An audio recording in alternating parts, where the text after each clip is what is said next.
Samedi 12 mars 2022, mesdames et messieurs, bonjour et merci de regarder ce premier point d'information de RTIA.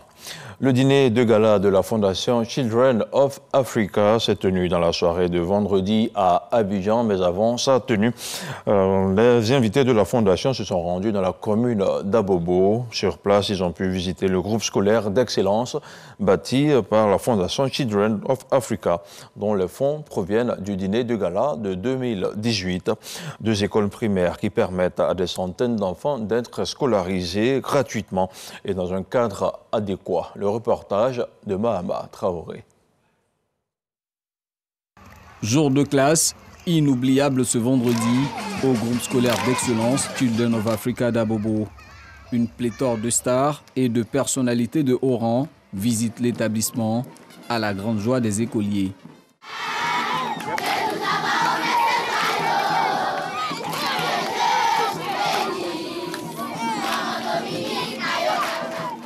Quand on arrivait, on ne s'attendait pas à voir quelque chose de si magnifique, de si grandiose. Et c'est des choses à encourager davantage chez nous en Afrique. On pouvait avoir plusieurs écoles comme ça. Et je pense que tous ces enfants qui sortiront de là seront des étoiles demain. Elle est magnifique l'école, franchement. Longue vie à la Fondation, longue vie à la Première Dame. Moi je suis très heureux, très content. D'abord de voir des conditions où les enfants vont étudier, ainsi de suite. C'est vraiment la meilleure des choses. C'est à féliciter. C'est une très bonne chose. Ça permet aux enfants du coin de Abobo de s'instruire comme il faut pour préparer leur avenir. S'ils sont si fiers de cette école, c'est parce qu'elle a été réalisée grâce aux recettes engrangées en 2018 lors du 7e dîner de gala de bienfaisance de la Fondation Children of Africa. Et qui mieux que les premiers bénéficiaires pour témoigner de l'importance de cet établissement. En construisant cette belle école, vous avez voulu donner aux enfants d'Abobo les mêmes chances de réussite qu'à ceux des quartiers résidentiels d'Abidjan. Nous sommes fiers d'être des écoliers du groupe scolaire d'excellence Children of Africa. Grâce à cette école, nous nous sentons très bien. Nous croyons vivre dans un quartier chic d'Abidjan. Nous ne cesserons pas de vous dire merci, car elle est très belle et elle nous rend énormément service parce qu'elle est entièrement gratuite. Des élèves fiers de leur école, des parents soulagés de frais de scolarité, la première dame Dominique Ouattara, initiatrice du projet, ne peut être que comblée. Chers donateurs, chers amis de la Fondation, le bel édifice que nous contemplions ce jour est le symbole de l'égalité des chances à l'école. Il donne accès pour nos enfants à un avenir meilleur, quel que soit leur milieu social, et cela grâce à vous, à votre générosité, votre présence et vos encouragements. Soyez-en infiniment remerciés. Enfin, mes chers enfants, je suis fière de vous. Continuez de bien travailler en classe, afin d'être toujours les meilleurs et de vous construire un bel avenir quand vous serez plus grands. À coup sûr, cet édifice de plus réalisé par la Fondation Children of Africa saura être un motif convaincant pour les potentiels donateurs qui prendront part au 8e dîner de gala prévu dans la soirée de ce vendredi. La lutte contre le terrorisme, le redécollage économique post-Covid-19 et la crise en Ukraine, autant de sujets sont au cœur d'une rencontre internationale à Antalya, en Turquie. La Côte d'Ivoire y est représentée par la ministre des Affaires étrangères, Kandia Camara, qui participe à ce deuxième forum diplomatique. Et la journée de vendredi a été consacrée à un panel sur le coronavirus. On fait le point avec notre envoyé spécial à Antalya, Michel Digré.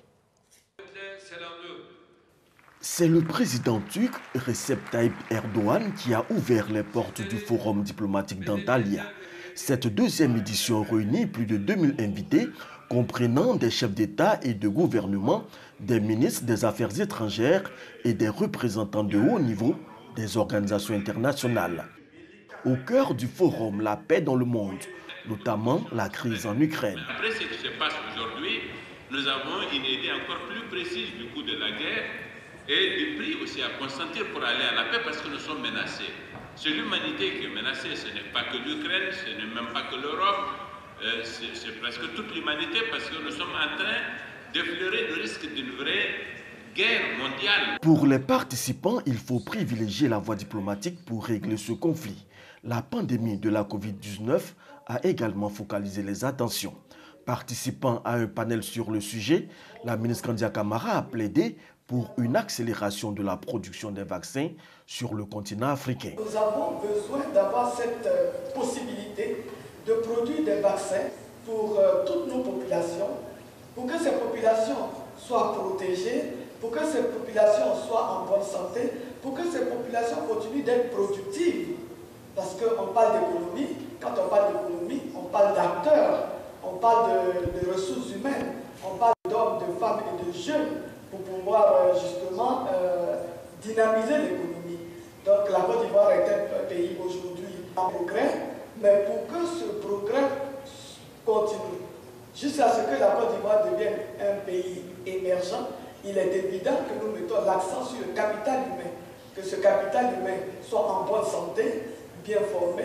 Donc pour ce faire, nous avons besoin de vaccins. Le forum diplomatique d'Antalya s'impose progressivement comme l'une des meilleures plateformes pour les acteurs régionaux et mondiaux des sphères de la diplomatie, de la politique et des affaires pour échanger des idées et relever les défis internationaux. Retour à Abidjan pour aborder l'un des sujets sensibles du moment. Mardi dernier, le Premier ministre Patrick Kachi a échangé avec Luvi Kossi et le ministre de la Construction. L'effondrement d'immeubles à Trècheville et à Cocody-Angré est au cœur des discussions. Patrick Kachi, qui a annoncé des mesures fermes, entend renforcer la collaboration avec les structures décentralisées afin de renforcer le contrôle. Le compte rendu d'Alexis Ouetraogo. Sur le site de l'immeuble effondré lundi dernier à Cocody-Angré, le chef du gouvernement affligé annonçait des mesures fermes.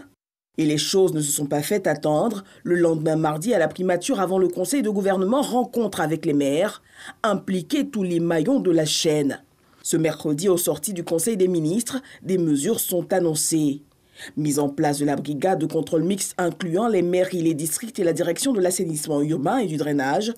Opérationnalisation du certificat de conformité assujetti à l'attestation de bonne exécution délivré par un ingénieur conseil, entre autres. Il s'agit de la prise de sanctions administratives contre les responsables administratifs ayant laissé poursuivre des travaux de construction non régularisés. À ce titre, les chefs de zone de ces deux communes ont été suspendus de leurs fonctions et pour l'heure, les deux propriétaires de ces deux immeubles ont été interpellés. Les populations se prononcent. Si le gouvernement a entrepris de sévir cette fois-ci, en tout cas, nous les félicitons. C'est une très bonne décision parce qu'il faut agir. La force d'un État, c'est la loi, mais la force même d'une loi, c'est la sanction. Il faut le faire. La décision est juste et valable. Il faut que cette loi soit appliquée intégralement à toute personne. Pour garantir le bon suivi de ces dispositions, une ligne verte est ouverte au 1378 pour dénoncer les constructions anarchiques. Il faudra maintenir la dynamique de la croissance ivoirienne. C'est la principale recommandation du rapport de la Banque mondiale pour la Côte d'Ivoire. Le mémorandum met l'accent sur les contraintes observées. Il présente aussi les opportunités de l'économie ivoirienne. Plus de détails avec ce reportage de Lonsiné Bakayoko. Malgré les turbulences liées à la baisse du coût du cacao, la Côte d'Ivoire reste sur une progression soutenue, grâce notamment à l'émergence de nouveaux moteurs de croissance. Ces moteurs de croissance sont entre autres l'industrie, les services et les travaux publics. Ce qu'on a observé, c'est qu'il y a eu une réelle augmentation de la productivité de l'ensemble des facteurs de production au cours de ces 10 dernières années. Cette croissance exceptionnelle a aussi été due à un effet de rattrapage suite à la crise du début des années 2010. Cette dynamique, couplée à toutes ces bonnes performances économiques, cache mal la persistance des disparités socio-économiques. D'où la nécessité de réformes structurelles en profondeur et la consolidation d'un régime de croissance plus inclusif.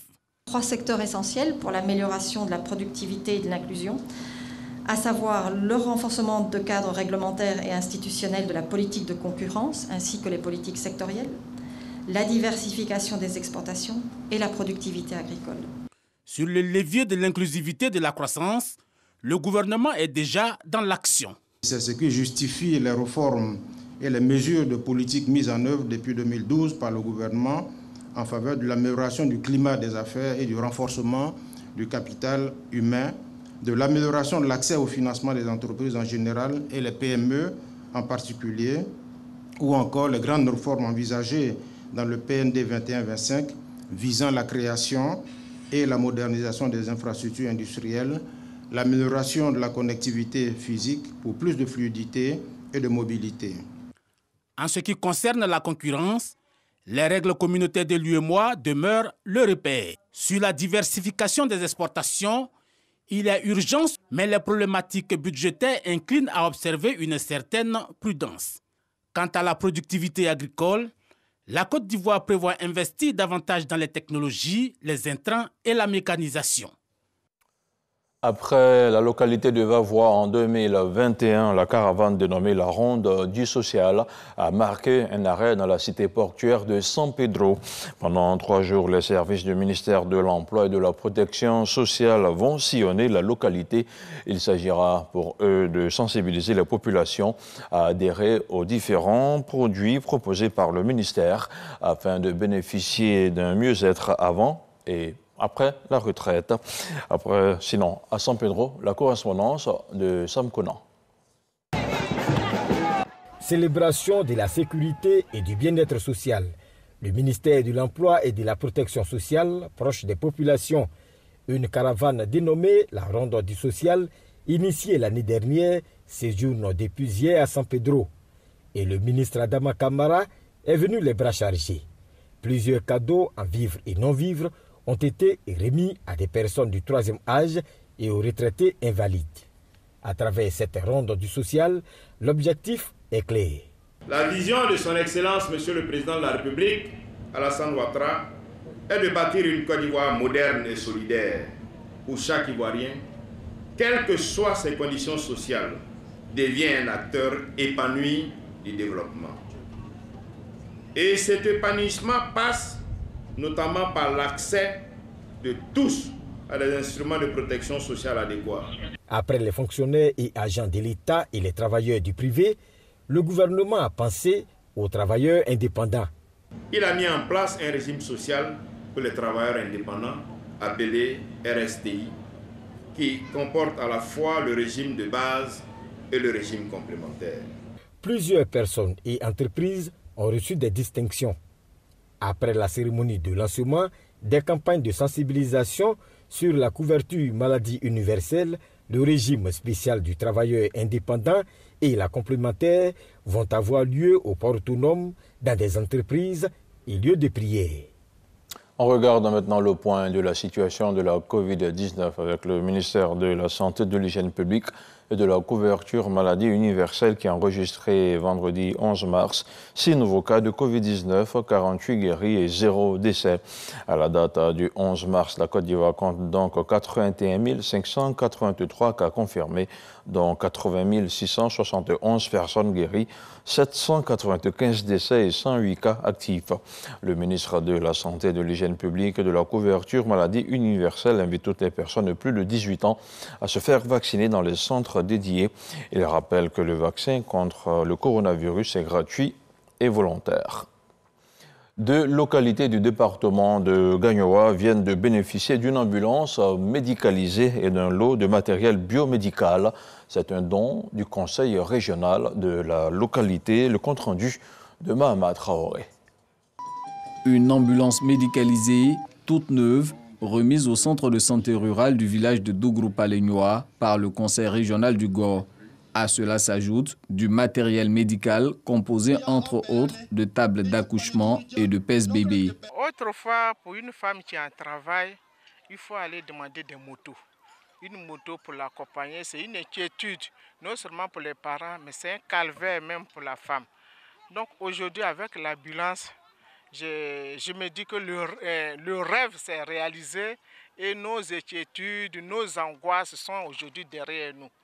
Donc vraiment, je remercie le président du conseil régional du Gor. Soulagement aussi à Niamagnoa, autre village du département de Gagnoa, où le conseil régional du Gor remet un lot de matériel médical au centre de santé. C'est un sentiment de joie que vraiment le conseil régional nous fournisse du matériel pour pouvoir vraiment équiper les centres de santé. Les mères qui accouchent et qui rencontrent donc des difficultés seront donc également prises en charge. Au nom du président du conseil régional du Gor, le 3e vice-président, Saoué Bizier, appelle les cadres de la région à une plus grande solidarité d'action. Ce geste-là ne peut pas se faire avec la seule cotisation des cadres. Donc il faut rentrer dans l'action gouvernementale. Ça a été des remises positives. Nous avons travaillé sur le secteur de la santé. Demain, c'est un autre jour, avec d'autres missions à faire. Ce que nous demandons à nos parents, c'est d'être, on va dire, disciplinés, d'avoir la culture de la paix. Au profit de la sous-préfecture de Douro-Palignoa, c'est plus de 422 millions de francs CFA que le conseil régional du Gor a investi dans les secteurs sociaux. On s'intéresse maintenant à l'actualité internationale en Guinée. Le président de la transition, le colonel Mamadi Doumbia, a annoncé jeudi en Conseil des ministres la tenue d'assises nationales à partir du 22 mars. Ces assises auront lieu sur l'ensemble du territoire national.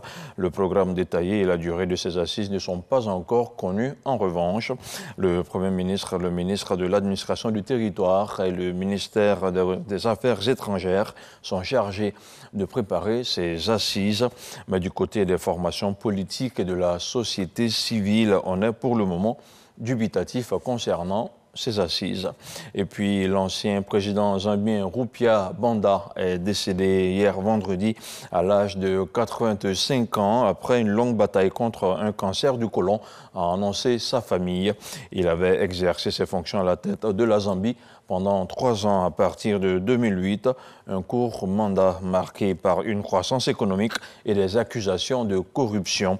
En septembre 2011, il avait été largement battu par le leader de l'opposition, Michael Sata. C'est la fin de ce 6h30. Merci de l'avoir suivi et retrouvé à 10h et à 13h Hamza Diaby pour la suite de l'information sur nos antennes. À très vite sur RTI1.